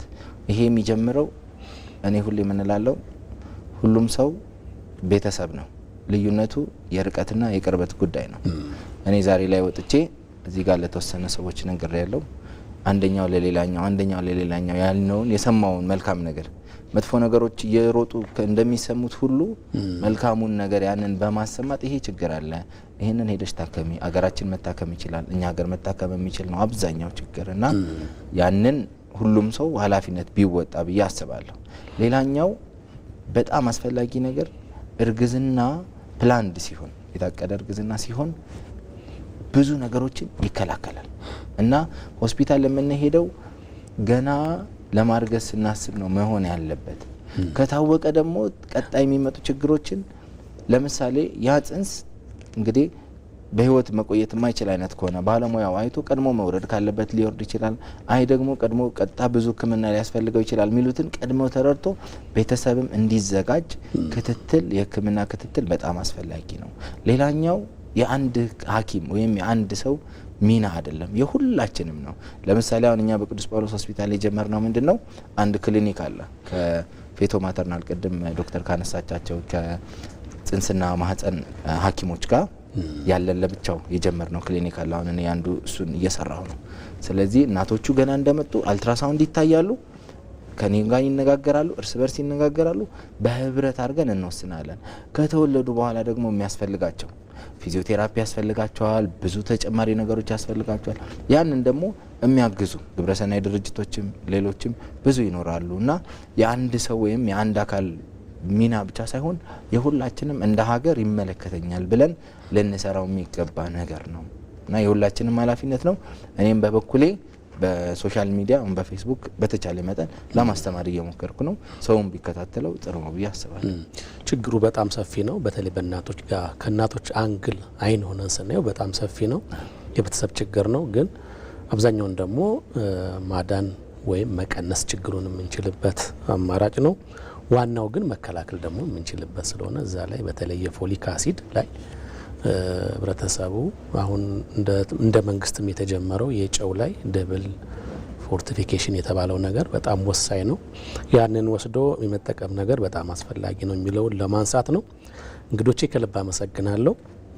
ዶክተር መቅደላዊት መስፍን ከየካቲት 12 ሆስፒታል የህፃናት የቀዶ ሕክምና ሰብ ስፔሻሊስት ከልብ አመሰግናለሁ። የህፃናት ቀዶ ሕክምና ስፔሻሊቲ ዘርፉ በእኛ ሀገር እንግዲህ እየተስፋፋ ነው። አንቺ እንዳልሽው እኛ እንግዲህ እኔ የለመድኩት ብዙውን ጊዜ ያው ጠቅላላ ቀዶ ሕክምና ዘርፍ ነው። ጥሩ ነው፣ በርቱ ለማለት ነው። የካቲት ህጻናት አካባቢ በጣም ብዙ ዘርፍ አለው ይመስለኛል።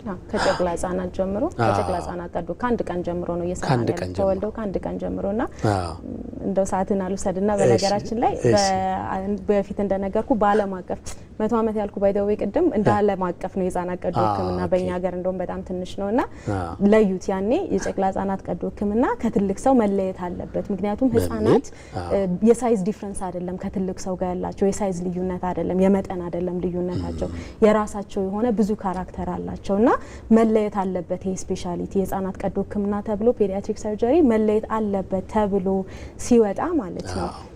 በፊት የጨቅላ ህጻናት ሞት ከቀዶ ሕክምና በኋላ 90% ነበር ሳይለይ በፊት ማለት ነው። ልክ የጨቅላ ህጻናት ቀዶ ሕክምና ለብቻው ሲወጣ ሰርቫይቫላቸው የመዳን እድላቸው ከቀዶ ሕክምና በኋላ 90% ነው የሆነው።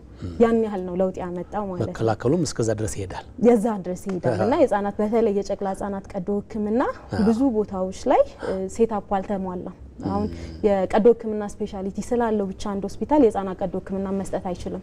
መሟላት ያለባቸው ኢቭን ሙቀት አሁን ህጻናት ላይ በጣም ብርድ ያለው ኦፕሬሽን ክፍል ውስጥ ብትሰራቸው ሊገላቸው ላይ ይችላልና ብዙ ነገሮች መሟላት አለበት። ህጻናት ቀዶ ሕክምና በጣም መስፋፋት አለበት ብዬ አስባለሁ። እናመሰግናለን። ዶክተር ሱራፌል መኮንን እሱም ከቅዱስ ጳውሎስ ሆስፒታል ሚሊኒየም ሜዲካል ኮሌጅ የፔዲያትሪክ ኒውሮ ሰርጅን ልራቀቅ እስኪ ከልብ አመሰግናለሁ። በተለይ ከነርቭ ዘንግ ክፍተት ጋር በተያያዘ በተለያዩ ቦታዎችም ስለማገኘው ነው። ያስተምራል፣ ተሞክሮውንም ያጋራል። በርቱ። ሁላችሁንም ከልብ አመሰግናለሁ። ተመልካቾቻችን ከአፈጣጠር ችግር ጋር በተያያዘ እንግዲህ ዛሬ ያነሳ ነው የጤናው በቤቶ አጀንዳችን ነበረ። በዚህ አጀንዳ እንግዲህ ለማስተላለፍ የፈለግነው መልእክት በዋናነት መከላከል የሚቻል ችግር ነው የሚለውን ለማንሳት ነው። ከፎሊክ አሲድ ጋር በተያያዘ በተለይ እናቶች ከማርገዛቸው በፊት አዘውትረው ሊወስዱ እንደሚገባ የባሎችን ሚና ከፍተኛ ስለመሆኑ ነው ለማንሳት የሞከር ነው። የዛሬው የጤናው በቤቱ ፕሮግራማችን ይመስል ነበረ። ከመላው ስቱዲዮ ባለሙያዎች ጋር በመሆን ፕሮግራሙን በማዘጋጀት እንዲሁም በማቅረብ አማረ ተመስገን አብሬያችሁ ነበርኩ። ሳምንት በሌላ ፕሮግራም እስከምንገናኝ ጤና ይስጥልን።